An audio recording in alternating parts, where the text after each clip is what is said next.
Welcome back. I changed my lights because I felt like it, and I was randomly picking colors, and I landed on this rose-ish color, and oh my God, does it fill me with some nice feelings.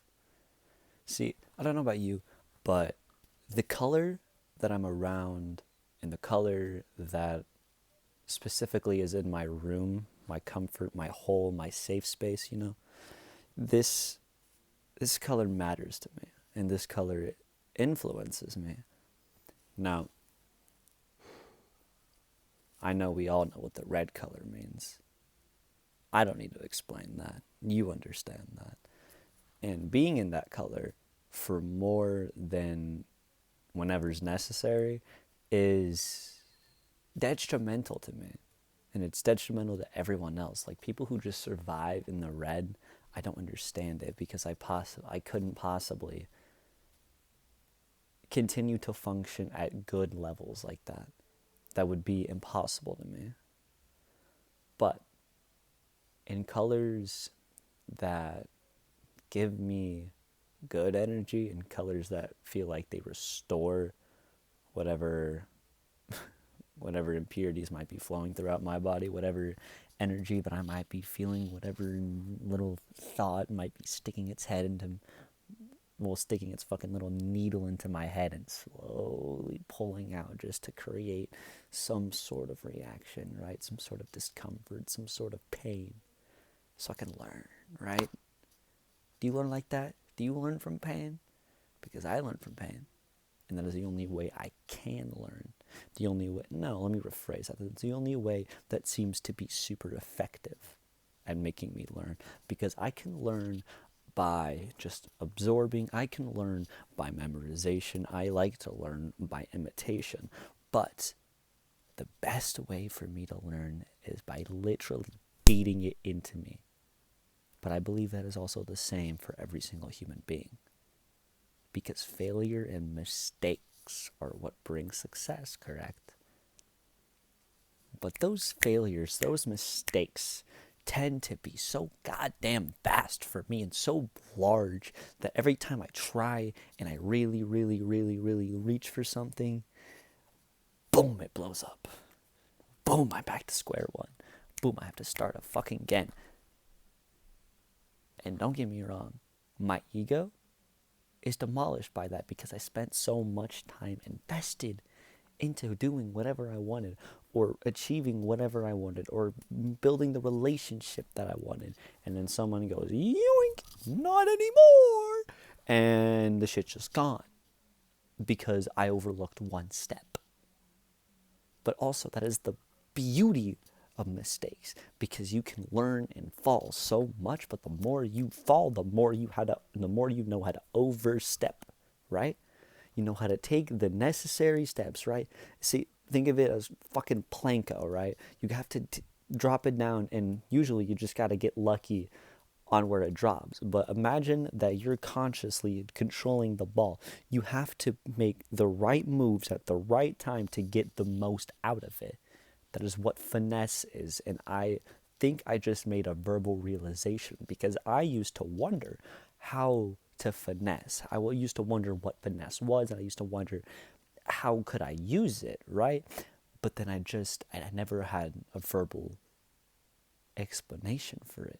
But I just gave one. This is what I mean. These things will help me. Recording my thoughts and putting it on for the internet to just absorb as I do. Because you can judge me all you want. I don't care. For the most part, I have been so carved out that the line between emotion and logic is very thin and it does not take a lot for it to cut. It takes a lot to put it back on. Remember that, please. But I don't wish harm upon anyone. That would be horrible for your karma. So please don't do that either. Anyway, I kind of lost track of my train of thought and it's kind of left the station. But I think I want to say, please whoever you may be, whoever it is that's watching, and whoever it is that might be absorbing the information that comes out of my mouth. Please, one, have a wonderful day, because you deserve it. Why shouldn't you? We're all human. We all can determine whether it's great or whether it's bad. Of course, certain circumstances will lead to us thinking if it's great or if it's bad. But if you adopt the mindset of just constantly being great, you'll only just be less great and more great. But you'll never stop being great, right? I feel like some of the things that I say and some of the ideas that I come up with are so vast and so large that it's laughable, man. Like, my current vessel, right? This body of mine is 17 years old. Yet the knowledge that is coming out and the knowledge that I absorb and the knowledge that I can see and the knowledge that I know is so much more than just that. 17 years. That feels like a drop in the ocean to me. Because I don't know if you believe in reincarnation.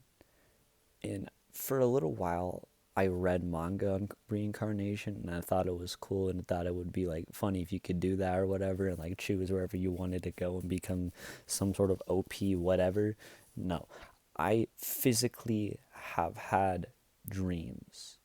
Whenever I would record them, and whenever I would immediately wake up and still in my drowsy state, I would write down what I remember. There was a time where I was a king. I led a whole country, and I lost people to war. I remember that. I remember that feeling. But there was also a time where I was a blacksmith, and I was constructing weapons, and I was really fucking good at it. An artisan. I remember a time when I was an artisan. And then there's a merchant in me. I've known and I've seen and I've felt the life of a merchant. And then there was one of a killer. There was one of a monster, right? Those are the same thing. Those aren't two separate things. But there was a life of evil. But then there was a life of complete nothingness. I was a literal wanderer. I had no home. I was nothing. I made nothing of myself. It wasn't even a bum or a vagabond or anything like that. It wasn't like that. I was literally nothing. I was a human, or I was some sort of existence, yet I was nothing. I made nothing. I was a complete and utter void of any progress whatsoever. And then there's one where I was divine. And I was at the pinnacle of anything, and I would think, and I would be, hey man, would be really cool if that would happen. And fucking 2 minutes later, it would appear.